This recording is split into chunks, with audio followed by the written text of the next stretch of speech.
I have a lot of concerns with this bill, a lot of concerns with this legislation, and I actually find it very interesting.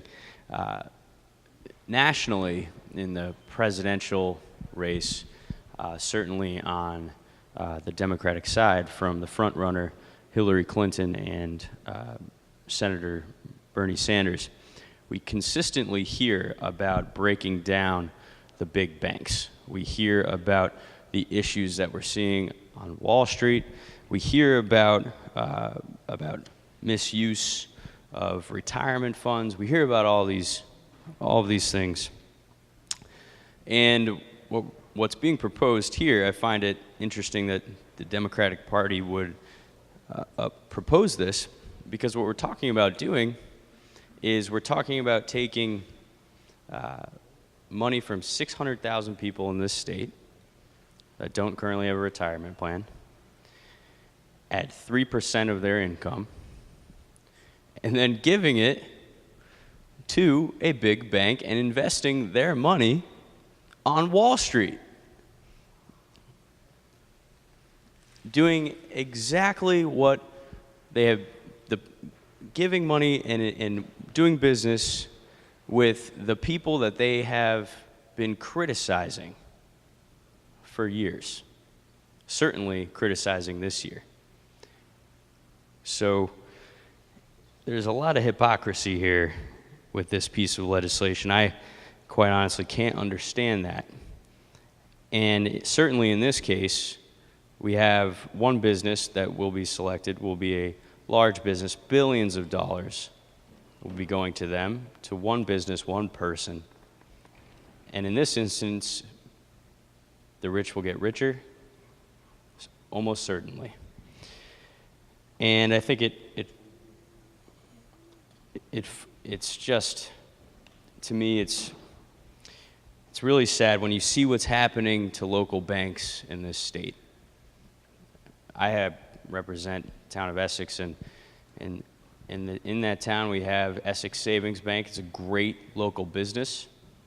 They contribute thousands of dollars to local charity, employ hundreds of people, and that bank offers retirement savings plans at 0% fees. It costs $25 to open up an IRA, and you pay 0 fees.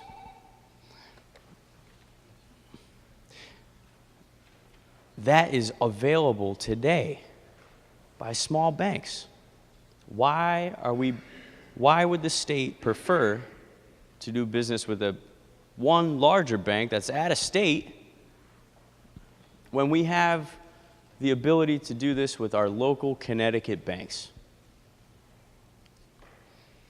This is already available. So the question really is, why aren't those 600,000 people informed to reach out to those banks? And I think it's a matter of education. It's a matter of teaching people fiscal responsibility. Should be something that's taught in middle school, high school, and throughout life, and it's not. But it's already available, and this is going to essentially create another state program that competes with our local businesses. It's very concerning,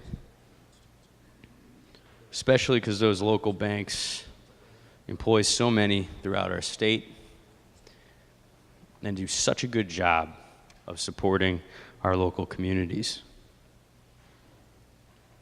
In today's day and age, you can sign up for a retirement plan right on your iPhone. It's pretty simple. There's iPhone apps, like the one I have here, that you can press. You can sign in through a thumbprint and check your IRA, and most of those IRAs have 0% fees. It's very simple. The technology is at our fingertips. There's also iPhone apps like LearnVest. It's a women-owned business. that help people set up personal budgets. 1/3 of our population has a personal budget, and that number is drastically low. Fintech companies like Betterment, LearnVest, these are companies that are changing the world. It's happening now. It's happening right in front of us. We should be embracing those companies and those technologies instead of creating another layer of bureaucracy and helping out one large bank that most likely doesn't even reside their business in this state. And I think before we start another retirement savings fund, we should take a look at how the state is managing its own retirement funds. Currently, our bonded indebtedness in the state is $22 billion. State employee pension is underfunded by $14 billion. Teachers' pensions are underfunded by $11 billion. State employee post-retirement health and life is underfunded by almost $20 billion. Total, we're looking at $70 billion. We should get control of that first before we reach out to 600,000 more people and say, we're going to do a good job of managing your retirement. It's very concerning, and if you look at the numbers, look at those numbers, $70 billion. A $70 billion bill that is owed. Just so happens that if you open the Wall Street Journal today, you would find that Puerto Rico's debt is $70 billion. We're in a very similar position as Puerto Rico right now. They're likely to miss a $422 million debt payment. And if you look at our current budget deficit, we're looking at $1 billion, and projected in the out years, between 18 and 19, we're looking at close to $5 billion.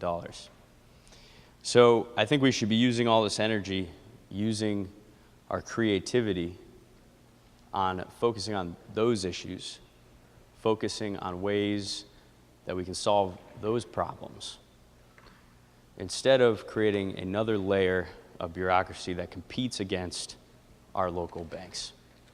And so I disagree with this bill.